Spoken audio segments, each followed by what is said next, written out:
E se Jesus escrevesse cartas a seu respeito? Qual seria o conteúdo? Mas será que ele já não escreveu? Vamos conferir?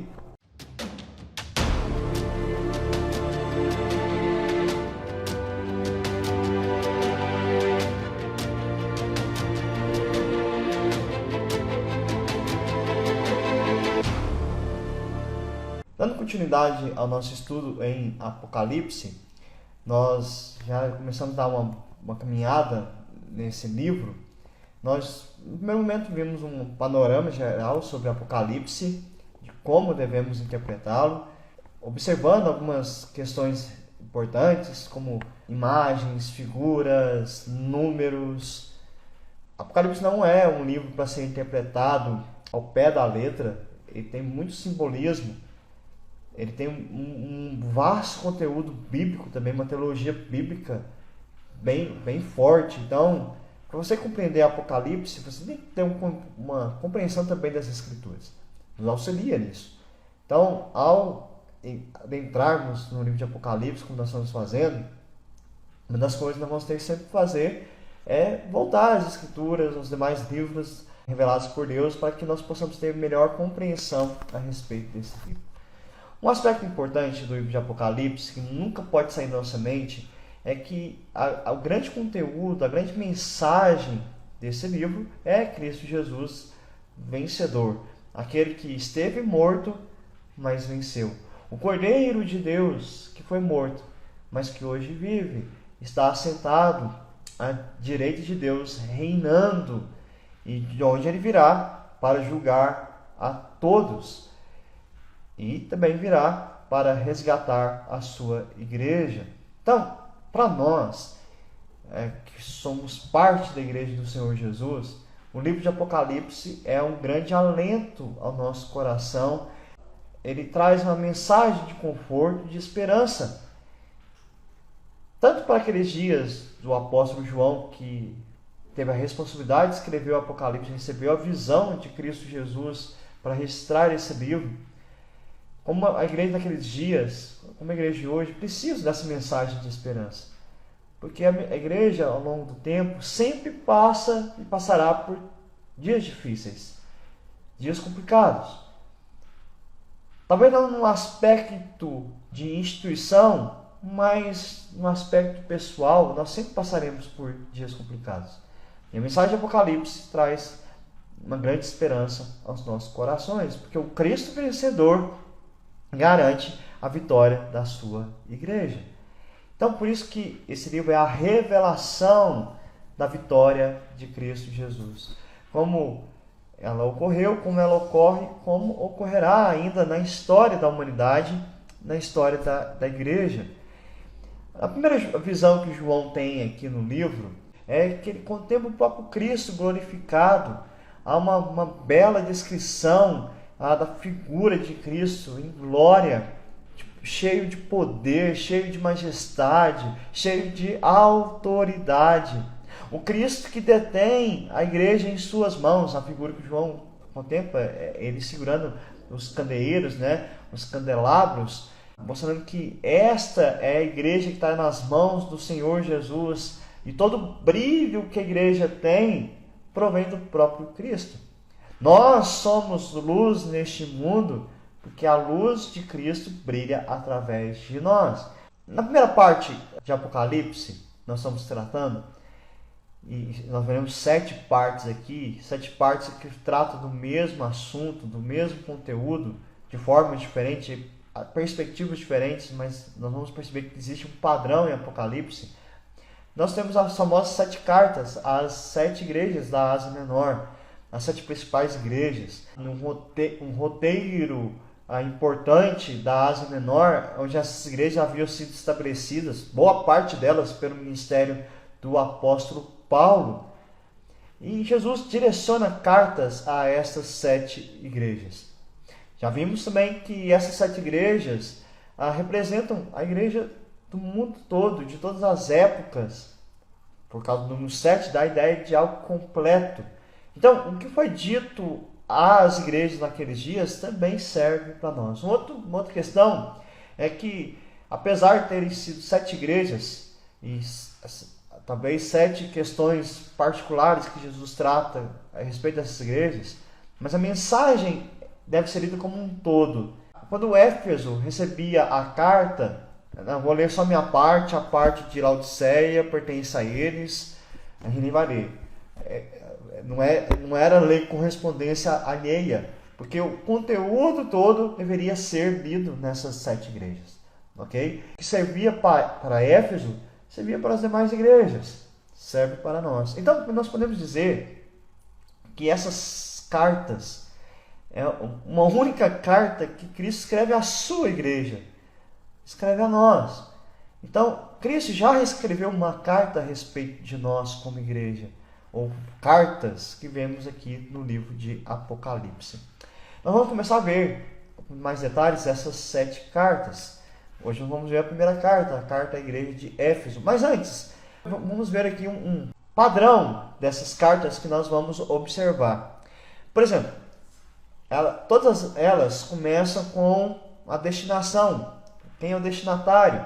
Geralmente fala do anjo à igreja em tal localidade. Tem um anjo que se refere aqui, que Jesus também fala que são as estrelas, ele tem em suas mãos. E aí a compreensão que nós chegamos é que se refere ao pastor da igreja, ou o conceito pastoral da liderança da igreja que está nas mãos de Cristo Jesus. Se a igreja pertence a Cristo, quanto mais a liderança pertence a Cristo Jesus. Então tudo que a liderança faz, o pastor faz da igreja, deve proceder de Cristo Jesus. Por isso que destina a carta aos pastores que deveriam entender aquela mensagem e transmitir a mensagem à igreja. O segundo aspecto que aparece nas cartas é a descrição do Senhor Jesus. Ele é sempre qualificado, sempre apresentado uma característica dele. Vai apontar para a soberania, vai apontar para a autoridade, vai apontar para a eternidade. Sempre vai ter uma característica de Cristo Jesus. Características que João já descreveu no primeiro capítulo. Vão surgir aqui novamente, reforçando essa descrição de quem é Jesus Cristo. Em seguida, há uma avaliação da igreja. Uma descrição do que acontece na igreja. E aí vemos ou uma aprovação por parte de Cristo ou uma reprovação. Por exemplo, 4 igrejas, Jesus faz 2 coisas. Ele elogia e traz censura a essas igrejas. Ele fala assim de Éfeso, de Pérgamo, de Tiatira e de Sardes. Apenas 2 igrejas são enaltecidas por Cristo Jesus, que é a igreja de Esmirna e a igreja de Filadélfia. Agora, tem uma igreja que ele só admoesta, ele só traz reprovação, que é a igreja de Laodiceia, a última das igrejas. E a gente vai entender o porquê a de Laodiceia está nessa posição também. E aí, nesse sentido, após a avaliação, ele traz a exortação, daquilo que precisa ser corrigido, e por fim, em todas as cartas, a promessa feita por Cristo Jesus. E todas essas promessas direcionam-se justamente para a ideia de vitória da igreja sobre o mal. Traz a ideia da eternidade juntamente com Cristo Jesus. Nós veremos isso em cada uma dessas 7 igrejas. Uma outra questão que nós podemos destacar aqui, nessas 7 cartas, é que as igrejas, todas elas enfrentavam perigos comuns entre si. Por exemplo, elas tinham que suportar tanto a pressão externa por perseguição, por exemplo, mas também algo que afetava as igrejas, os movimentos internos, vindos do próprio seio da igreja, de falsos mestres, de enganadores, falsas doutrinas. Isso acontecia no meio da igreja. Então, eles tinham 2 inimigos, o externo e o interno. E até hoje é assim. Até hoje a igreja é perseguida dessas 2 maneiras, tanto por inimigos externos, governos, filosofias, mas também por coisas internas, falsos mestres, enganos, permanecem no dia de hoje. Jesus, ele orienta os seus leitores para que ficassem atentos ao que seria dito nessas 7 cartas. e que fossem fiéis naquilo que ele estava dizendo, naquilo que ele estava exortando, naquilo que ele estava recomendando, para que eles conservassem aquilo que eles tinham de bom. Isso nós vamos presenciar nas 7 cartas às igrejas de Apocalipse. Hoje nós vamos começar com a primeira carta, a primeira igreja, a igreja de Éfeso, que está no capítulo 2 de Apocalipse. Nós vamos fazer a leitura dos 7 primeiros versículos que tratam a respeito dessa igreja. Ao anjo da igreja em Éfeso escreva: essas coisas diz aquele que conserva na mão direita as 7 estrelas e que anda no meio dos 7 candelabros de ouro. Conheço as obras que você realiza, tanto o seu esforço como a sua perseverança. Sei que você não pode suportar os maus e que pôs à prova os que se declaram apóstolos e não são, e descobriu que são mentirosos. Você tem perseverança e suportou provas por causa do meu nome, sem esmorecer. Tenho, porém, contra você o seguinte: você abandonou o seu primeiro amor. Lembre-se, pois, de onde você caiu. Arrepende-se e volte à prática das primeiras obras. Se você não se arrepender, virei até você e tirarei o seu candelabro do lugar dele. Mas você tem a seu favor o fato de que odeia as obras dos nicolaítas, as quais eu também odeio. Quem tem ouvidos, ouça o que o Espírito diz às igrejas. Ao vencedor, darei o direito de se alimentar da árvore da vida e se encontra no paraíso de Deus. Então essa é a primeira carta, a igreja de Éfeso. Com toda certeza, dessas cidades que serão mencionadas aqui, dessas igrejas, era a igreja mais importante. Era a igreja mais relevante, ficava na cidade mais relevante. Para os irmãos terem uma ideia, a população de Éfeso naqueles dias era aproximadamente 200 mil pessoas, que era um número considerável. Era uma das maiores cidades do Império Romano. E assim, então, era um centro administrativo. Tanto que lá era um centro de adoração ao imperador. Era um centro econômico, um centro industrial, uma cidade pulsante, uma cidade muito importante. Uma cidade religiosa. Lá havia o grande templo à deusa Diana, uma das grandes maravilhas do mundo antigo. Se você vai ver lá em Atos, há um relato da importância da deusa Diana, dessa religiosidade. Tanto que quando Paulo prega o evangelho naquela cidade, o evangelho gera um grande impacto. Muitas pessoas ficam revoltadas porque viram a adoração a Deus Diana, viram essa frente comercial, frente econômica da cidade sendo ameaçada, porque as pessoas estavam deixando a adoração a Deus Diana para adorar um único Deus verdadeiro. Essa era a cidade de Éfeso, mas geralmente cidades grandes, cidades pulsantes, cidades cosmopolitas, como a gente menciona, geralmente tem a moral baixa. A moralidade é reduzida. Isso é interessante. Quanto maior desenvolvimento econômico ou de uma cidade, isso não garante a ela um desenvolvimento moral, educacional. Heráclito, que é um historiador grego, ele relata o seguinte a respeito da moralidade de Éfeso naqueles dias. A moral da cidade era pior que a moral dos animais, pois nem mesmo os cães promíscuos mutilavam uns aos outros. Era uma cidade sem amor, era uma cidade violenta, uma cidade perigosa, era uma cidade hostil. Mas o Evangelho chegou ali. O Evangelho transformou vidas, transformou corações. E a gente vai ver as transformações que Jesus relata aqui. A cidade foi pastoreada, a igreja foi pastoreada por 3 homens de Deus, pelo menos. Por Paulo, que foi um dos fundadores da igreja, Timóteo, que foi designado por Paulo para ficar naquela igreja, e pelo próprio João. João passou um tempo em Éfeso pastoreando aquela igreja. Então, quando João ouve a mensagem, ele conhecia a igreja que Jesus estava falando. Possivelmente, Jesus, é verdade o que o Senhor está dizendo. Eu conheço bem aquele povo, eu sei quem é aquele povo. Tudo que o Senhor está dizendo a respeito deles é uma verdade. Mas o que é dito nessa carta? Vamos ver um pouco mais do conteúdo. Como eu disse, sempre começa com o destinatário.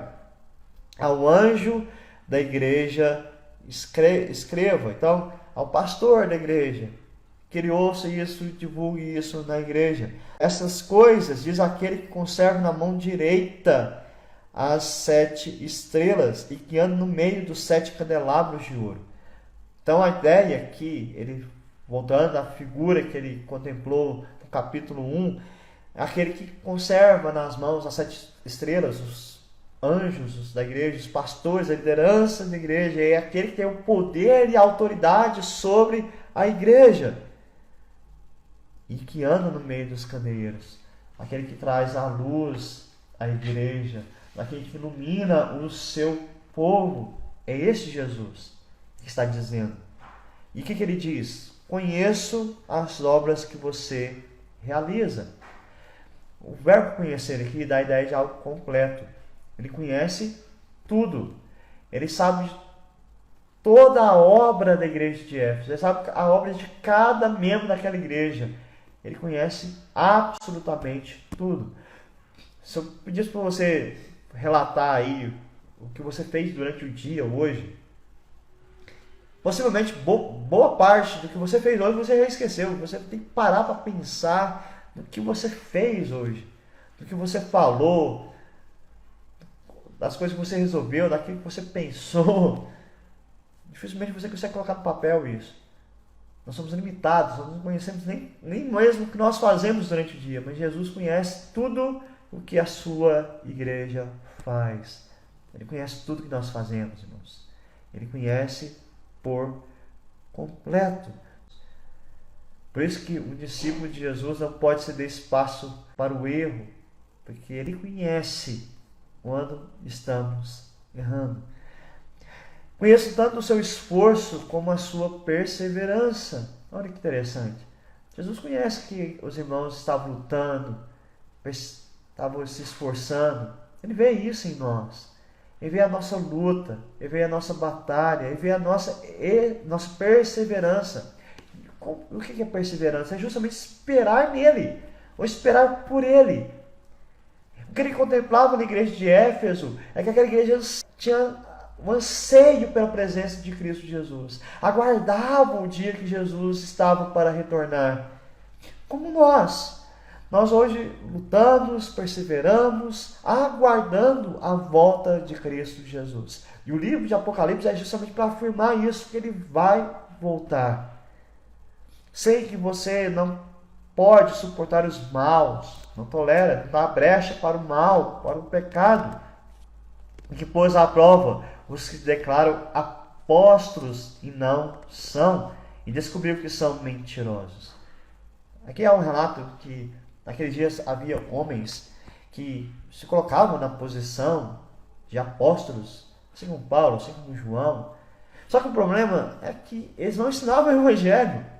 Eles ensinavam outra coisa, ou um acréscimo ao evangelho. A mensagem deles não estava fundamentada em Cristo. E Jesus elogia, olha, vocês reconheceram isso, vocês perceberam que eles eram mentirosos, vocês não se deixaram enganar. Porque há uma tendência, irmãos, que quando estamos passando por sofrimento, a gente deixar se iludir por qualquer palavra, por qualquer mensagem que possa fazer uma massagem no nosso ego, possa trazer conforto ao nosso coração. É isso que está sendo dito aqui. Vocês ficaram espertos. Vocês não se deixaram enganar. Olha só o que Paulo diz, na segunda carta aos Coríntios, capítulo 11, versículo 13. Porque esses tais falsos apóstolos, obreiros fraudulentos, disfarçando-se em apóstolos de Cristo. Então isso era muito comum na igreja primitiva. Em qualquer lugar. Não é de estranhar que nós vejamos, né, por aí afora vários falsos apóstolos. E aí continua. Você tem perseverança, mais uma vez reforça essa ideia da perseverança, de esperar em Cristo Jesus, esperar por Cristo Jesus. E suportou provas por causa do meu nome, sem esmorecer. Presta atenção uma coisa. Toda perseguição à igreja é por causa do nome de Cristo Jesus. E seguir a Jesus é assumir essa posição que você poderá ser perseguido. Lembra quando Jesus chama Saulo, ou tem um confronto com Saulo? Ele fala: Saulo, Saulo, por que você me persegue? Mas Saulo não perseguia Jesus diretamente, porque Jesus já estava nas alturas à direita do Pai. Mas Saulo perseguia a igreja. E é justamente isso.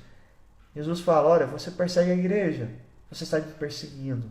Então, quando ele diz que olha, vocês têm suportado provas, dias difíceis, perseguições, mentiras, por causa do meu nome. Vocês assumiram essa posição. Estão sendo perseverantes, vocês não se esmorecem, vocês não desanimam. Vocês estão lutando. Porém, aí vem o versículo 4. Jesus falou uma parte boa da igreja, mas vem a admoestação agora, um erro da igreja. Tenho, porém, contra você o seguinte: você abandonou o seu primeiro amor. A ideia aqui é que, apesar da igreja estar lá perseverando, o pastor da igreja perseverando também, lutando contra falsos profetas, lutando contra mentiras, suportando, deixando a porta da igreja aberta, o trabalho da igreja sendo realizado, aqui Jesus exorta: vocês deixaram o primeiro amor. O genuíno amor por Deus havia esfriado. O que estava acontecendo é que eles estavam amando mais a obra do que o Senhor da obra. Eles estavam lutando pela verdade, mas sem aquele amor pelo dono da verdade. O que possivelmente estava acontecendo? Que essa geração aqui poderia ser a segunda ou terceira geração de crentes em Éfeso. Aquela primeira geração que conviveu com Paulo, que teve aquela revolução social tremenda na cidade, possivelmente essa geração já havia passado. Então o amor, o fervor daquela igreja se esfriou. Isso é um perigo. Igrejas que vai passando o tempo, os anos, elas vão perdendo o vigor do que motiva elas a serem igreja. Então por isso que quando a igreja comemora aniversário, por exemplo, de fundação, de organização, ela deve ser relembrada disso. Como está nosso primeiro amor? Será que nossa geração é tão crente como a primeira geração? Será que nossa geração não está fazendo só obras, só mantendo o trabalho, vamos dizer assim? Ou está vivenciando o amor verdadeiro? Sabe qual é a questão? Como que a gente percebe que o amor se esfriou? É porque se o amor a Deus se esfriou, o amor ao próximo também vai ter se esfriado. É a maior indicação que uma igreja esfriou o amor a Deus é quando o amor uns aos outros está frio também. Pastor, como que a gente mede se está quente ou está frio o amor uns pelos outros, por exemplo? É quando você, por mostrar que está frio, é quando você se deixa se importar com o sofrimento do outro. Você não está nem aí.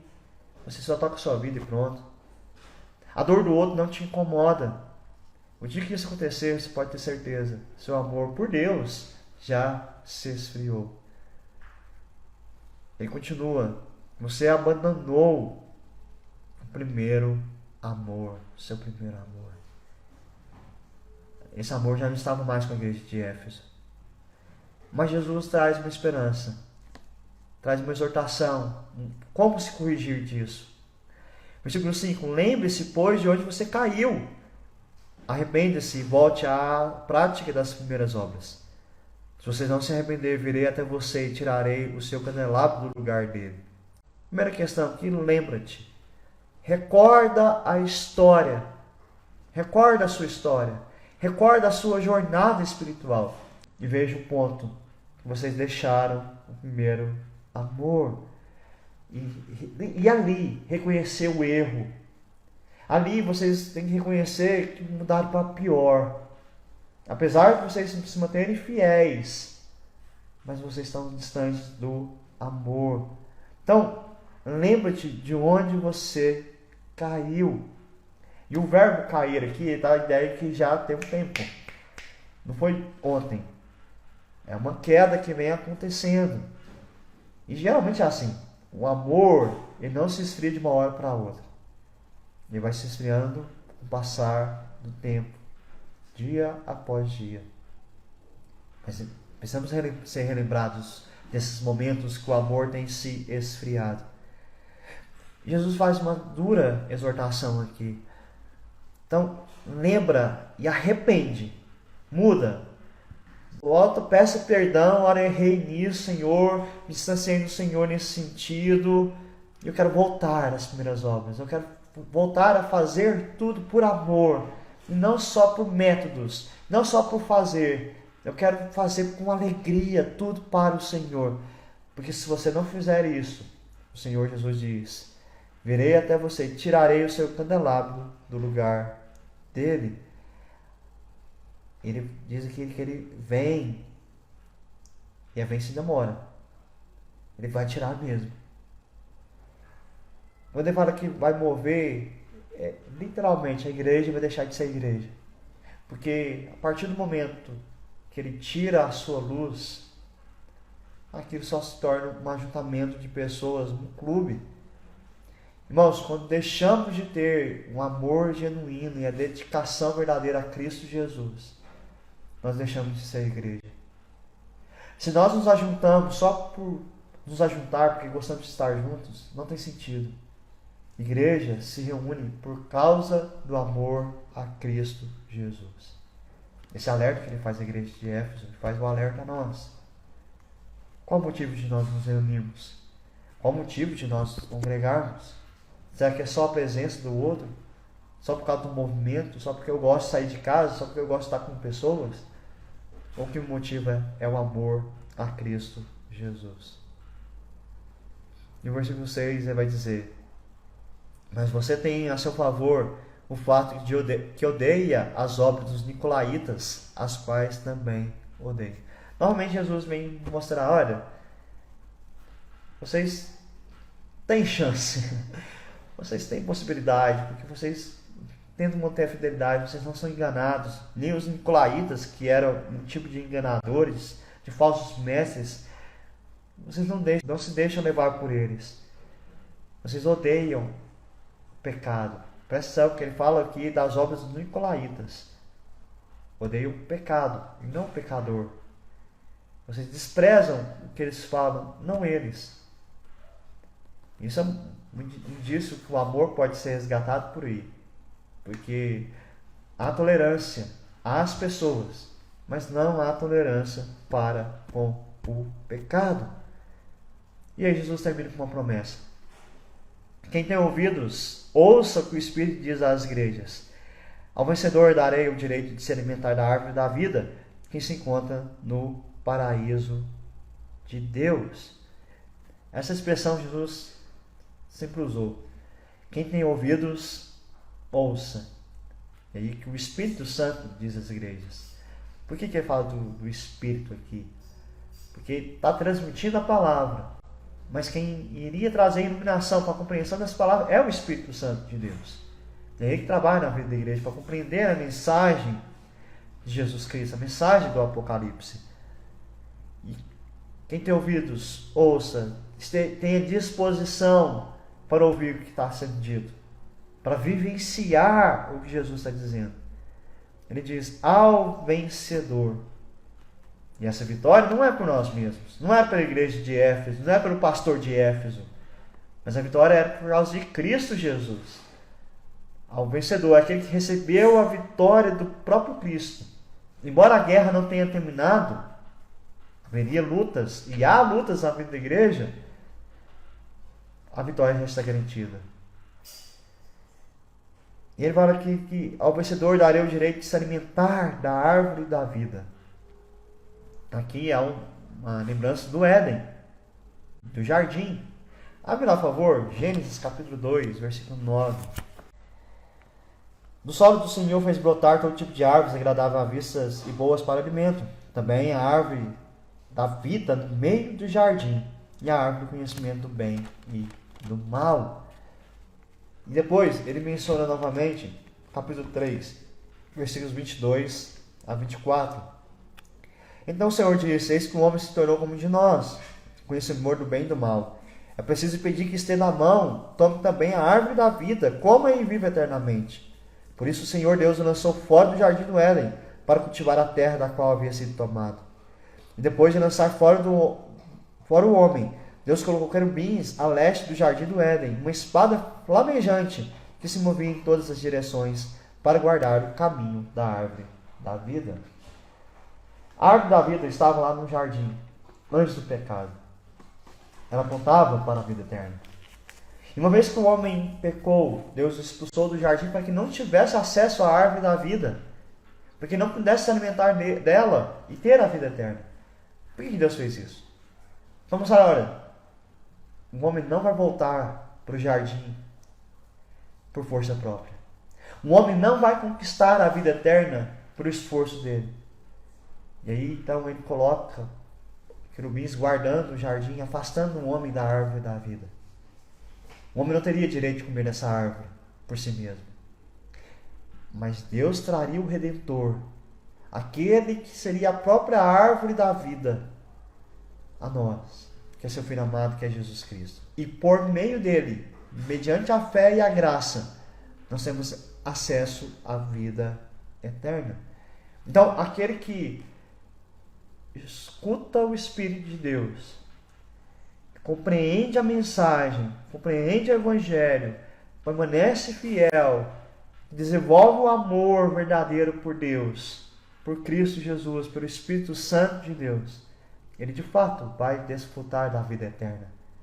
Ele de fato vai se alimentar da eternidade.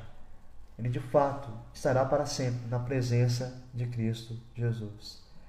Por isso que essa árvore da vida que se encontra no paraíso de Deus. A Bíblia é o caminho do homem que saiu do paraíso para retornar ao paraíso. O paraíso que teve a queda para o paraíso agora, que haverá a eternidade, sem pecado, sem erro. Nós saímos para sempre. Essa é a jornada da nossa vida. Essa é a jornada da humanidade. E ao paraíso preparado para todos os crentes, um novo céu e a nova terra. É isso que Jesus está dizendo na igreja de Éfeso. Vocês estão lutando, labutando, mas não se esqueçam de fazer isso por amor. Permaneçam fiéis, combatam a mentira, mas façam isso por amor. Porque está reservado a vocês a eternidade. Está reservado a vocês o paraíso. Se esforcem então nessa jornada. Por isso que a gente pode ter algumas aplicações na igreja de Éfeso a nós, pelo menos algumas. Primeiro, não é o tempo de igreja que importa. Porque Éfeso é uma das igrejas mais antigas. Já era a terceira, possivelmente, geração de crentes. Não é o tempo de igreja, mas é o amor perseverante que importa. E perseverança que aponta para a doutrina da perseverança dos santos nós cremos. Uma vez que nós somos igreja do Senhor, permaneceremos nele para todos sempre. Essa é a nossa esperança. E uma outra questão também, não é a formalidade, irmãos, que faz uma igreja séria, uma igreja verdadeira, mas um amor. Porque podemos ter a melhor liturgia de culto, podemos ter o maior sistema doutrinário, podemos ter o melhor sistema de governo, mas sem amor não vale nada. É mero esforço em vão. Temos que fazer tudo por amor. Tudo que você fizer para o Senhor, faça por amor. Porque se você não faz por amor, você vai sofrer mais. Porque se você não faz por amor, você nunca vai ter satisfação naquilo que você está fazendo. E tenha esperança de que quando fazemos por amor, nós seremos recompensados com a eternidade em Cristo Jesus. Fique na paz e até mais.